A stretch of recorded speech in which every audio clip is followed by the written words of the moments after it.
Panorama group, जो सोचता है वो करता है। ये प्रेस वार्ता अंतर्राष्ट्रीय क्रेता विक्रेता सम्मेलन, जो 2 दिवसीय सम्मेलन का आयोजन किया गया है, जिसमें केंद्र सरकार, बिहार सरकार, अपीडा, टीपीसीएल सबके सहयोग से इस 2 दिवसीय सम्मेलन का आयोजन किया गया। इसका लक्ष्य बिहार के उद्यमियों को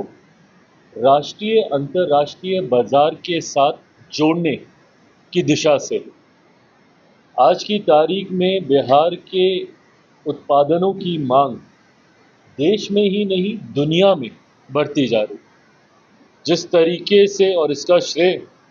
मैं मेरे प्रधानमंत्री आदरणीय नरेंद्र मोदी जी को भी दूंगा, जिस तरीके से मखाना आज की तारीख में सिर्फ राष्ट्रीय ही नहीं अंतर्राष्ट्रीय स्तर पर एक सुपर फूड के तौर पर देखा जा रहा है, उसकी मांग बढ़ी है। बिहार के कई ऐसे उत्पादन हैं जिसको राष्ट्रीय अंतर्राष्ट्रीय स्तर पर पसंद किया जाता है। हाजीपुर से मैं आता हूँ, हाजीपुर का केला हो, मुजफ्फरपुर की लीची हो, आम हो, ये तमाम ऐसी चीज़ें हैं, अनानास हो, ये तमाम ऐसी चीज़ें हैं जिसकी मांग अंतर्राष्ट्रीय बाज़ारों में भी बीते कुछ वर्षों में बढ़ी। ऐसे में एक विधिवत व्यवस्था तैयार करने की सोच के साथ इस 2 दिवसीय सम्मेलन का हम लोगों ने आयोजन किया, जिसमें लगभग 20 देशों के 70 से ज़्यादा, सही आंकड़े कल जब इसका हम लोग समापन करेंगे सब आपके साथ साझा किए जाएंगे, 70 से ज़्यादा इंटरनेशनल बायर्स ने इसमें पार्टिसिपेट करने का काम किया। लगभग 50 से ज़्यादा डोमेस्टिक बायर्स, रिटेल चेन बड़ी बड़ी, उन्होंने इस कार्यक्रम में अपनी सहभागिता देने का कार्य किया। और जो उत्साह देखने को मिल रहा है इन बायर्स के द्वारा, ये मेरे विश्वास को बढ़ाता है कि ये सम्मेलन एक गेम चेंजर के तौर पर आने वाले दिनों में अपने आप को साबित करेगी। अभी से ही, अभी तो ये सिर्फ शुरुआत है, बट जो एक्साइटमेंट मैं देख रहा हूँ, उदाहरण के तौर पर लीची को लेकर मैं इंटरनेशनल बायर्स में देख रहा हूँ कि काफ़ी उत्साह के साथ। और इसकी खूबसूरती ये है कि कई ऐसी टेक्नोलॉजीज़ हैं जो संभवतः जिससे अभी तक हम लोग या हमारे माइक्रो स्मॉल एंटरप्राइजेस से जुड़े हुए साथी शायद उससे नहीं जानकारी उनको होगी उसके बारे में। उन टेक्नोलॉजीज़ का आदान प्रदान, उन नए इनोवेशंस का, उन नए स्टार्टअप आइडियाज़ का आदान प्रदान भी होंगे। लीची का मैंने उदाहरण दिया, सामान्य परिस्थिति में 3 से 4 दिन तक लीची रहती है। टेक्नोलॉजी के माध्यम से आप इसकी पैकेजिंग थोड़ी बेहतर करते हैं, 9-10 दिन तक आप इसको रख लें। पर अभी एक ऐसी भी टेक्नोलॉजी है जिसके माध्यम से एक लंबे समय, लगभग 80 दिनों के आसपास आप उसको फ्रेश रख सकते हैं। इन तमाम चीज़ों को लेकर चर्चा, जो अगर ऐसी टेक्नोलॉजी का अगर इस्तेमाल अगर यहाँ पे लीची से जुड़े हुए हमारे किसान साथी अगर करेंगे तो यकीनन उनको बहुत लाभ होगा। तो इन तमाम जानकारी का आदान प्रदान एक छत के नीचे हो, इस सोच के साथ इस 2 दिवसीय कार्यक्रम का आयोजन सबके द्वारा मिलकर, बिहार सरकार, केंद्र सरकार, तमाम हमारे साथियों के द्वारा मिलकर ये किया गया है, जिसमें एक बड़ी संख्या में बिहार के उद्यमी भी इसमें अपनी भागीदारी देने का कार्य कर, उनको हम लोग डायरेक्ट कनेक्ट कराने का प्रयास हम लोग कर, राष्ट्रीय अंतर्राष्ट्रीय बाज़ार के साथ यहाँ पे उत्पादन है, बट कैसे उसको हम लोग दुनिया के कोने कोने तक लेकर जा सकते। और जो सोच हमारे प्रधानमंत्री आदरणीय नरेंद्र मोदी जी की है कि भारत को एक ग्लोबल फूड बास्केट बनाना है, और ये क्षमता हमें हमारे देश में है कि भारत न सिर्फ अपनी डोमेस्टिक नीड्स को पूरा कर सकता है, बल्कि दुनिया की बड़ी आबादी की ज़रूरतों को भी पूरा कर सकता है। और कैसे हम लोग अपने आप को एक ग्लोबल फूड बास्केट के तौर पर दुनिया के सामने प्रस्तुत करें, उस दिशा में ऐसे कार्यक्रमों की एक अहम भूमिका हो जाती है। मुझे खुशी है कि जिस तरीके से बिहार में आज की तारीख में मुख्यमंत्री नीतीश कुमार जी के नेतृत्व में एक ऐसी व्यवस्था तैयार हुई, माननीय उप मुख्यमंत्री जी यहाँ पर हैं, माननीय मंत्री जी यहाँ पर हैं, उद्योग, सबने मिलकर जो व्यवस्था यहाँ पर तैयार की और जिस तरीके से हमारा राज्य विकास के अलग अलग मापदंड पर तीव्र गति से आगे बढ़ने का कार्य करे, जिसमें कनेक्टिविटी भी एक अहम भूमिका निभाती है। लंबे समय से हम लोग चाहते थे कि बिहार पटना का एयरपोर्ट बेहतर है। आज आप देखिएगा जल्दी उसका उद्घाटन हो रहा है। वर्ल्ड क्लास स्टैंडर्ड का हमारा पटना का एयरपोर्ट, बीटा का हमारा एयरपोर्ट आने वाले दिनों, अलग अलग एयरपोर्ट को उसी तरीके से विकसित करने की सोच, ये राष्ट्रीय अंतर्राष्ट्रीय स्तर पर हमारी कनेक्टिविटी को बढ़ा। ड्राई पोर्ट का जिक्र अपने संबोधन में उद्योग मंत्री जी ने किया,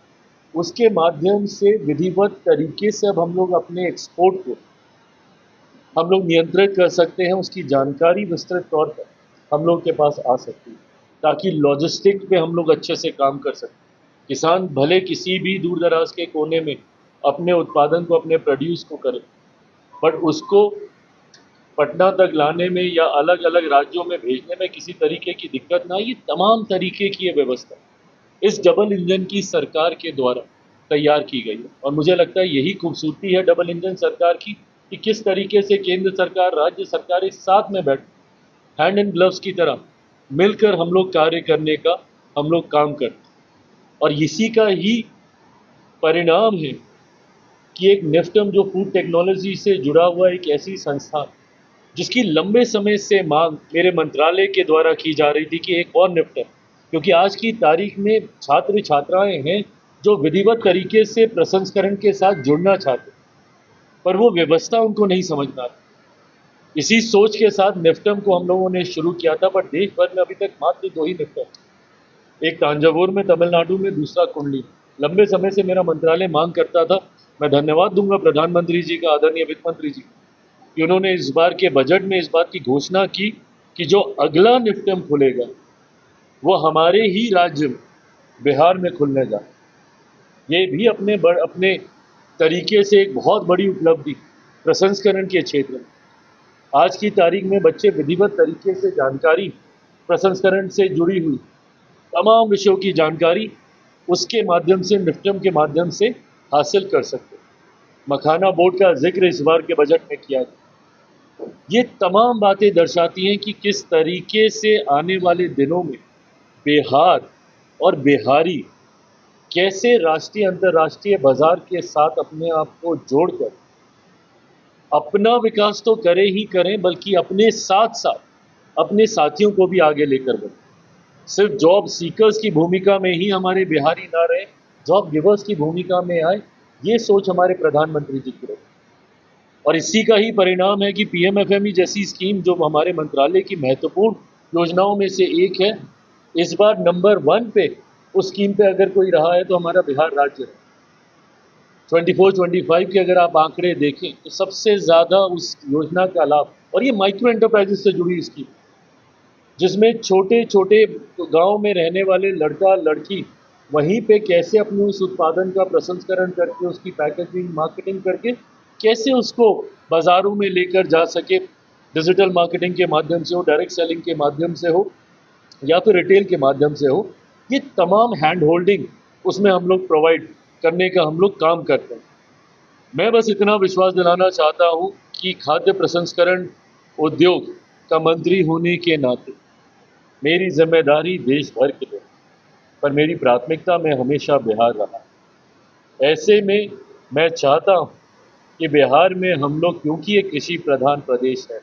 एक ऐसी व्यवस्था हम लोग तैयार करें ताकि एक बड़ी आबादी जो कृषि से जुड़ी हुई है, कैसे विधिवत तरीके से उनको वो पूरी व्यवस्था, इकोसिस्टम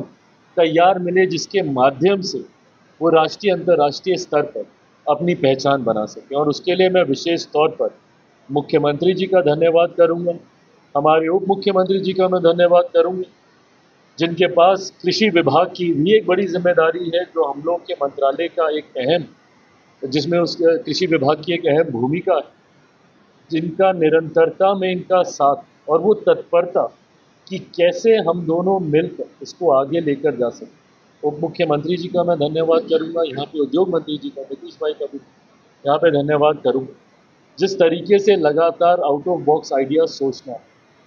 नई नई नीतियां बनाना जो यहाँ पे हमारे युवा साथियों को जो इस क्षेत्र में अब जुड़ना चाहते हैं, उनको वो ईज़ दे,